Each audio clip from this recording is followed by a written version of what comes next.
বাংলাদেশ জাতীয়তাবাদী দল আন্দোলন সংগ্রাম বিগত 16-17 বছর করেছে জনগণের অধিকার প্রতিষ্ঠা, মানুষের ভোটাধিকার প্রতিষ্ঠা।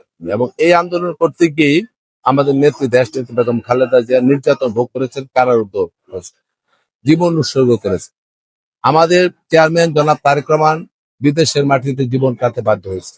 আমাদের অসংখ্য নেতা কর্মী শুভানুধ্যায়ী গণতন্ত্রকামী মানুষ হত্যার শিকার হয়েছেন, গুমের শিকার হয়েছেন, নির্যাতিত হয়েছেন, পঙ্গু হয়েছেন, জেল খেটেছেন, মামলা খেয়েছেন।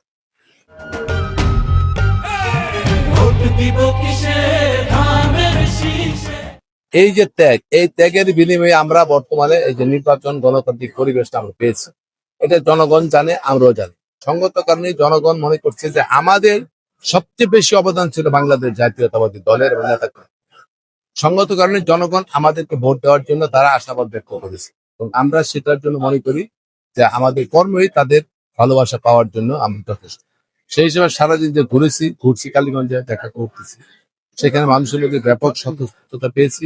আর সবচেয়ে বড় কথা হলো এর আগে আমি এখানে এমপি ছিলাম, যে এমপি ছিলাম এবং কমিটমেন্টও করেছিলাম, সেই কমিটমেন্টের আমি শতভাগ পূরণ করতে পেরেছি বিদায়ী এইবারও লোকজন স্বতঃস্ফূর্ত ভাবে নিরঙ্কুশ ভাবে আমাকে সমর্থন করছে, দান নিশ্চিত সমর্থন করছে। যদি আগের পরীক্ষায় উত্তীর্ণ না হতাম তাহলে এইবার লোক আমি কাছে পেতাম না। অতএব আমি তাদের পরীক্ষায় উত্তীর্ণ হয়েছি, যেহেতু এমপি ছিলাম, আমার কমিটমেন্টও ছিল সেই মানুষের আশা আকাঙ্ক্ষা পূরণ করতে সক্ষম হয়েছে। সঙ্গত কারণে আমরা আশা করি যে দানের শীষের পক্ষে মানুষ ভোট দিবে।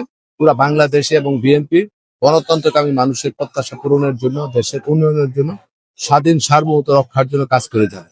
আর এই কালীগঞ্জের পরিবেশ যেটি, সেটি হচ্ছে যে কালীগঞ্জের মানুষের কাছে অপরিচিত নয়, নতুনও নয়, তাদের কাছে পুরনো মানুষ।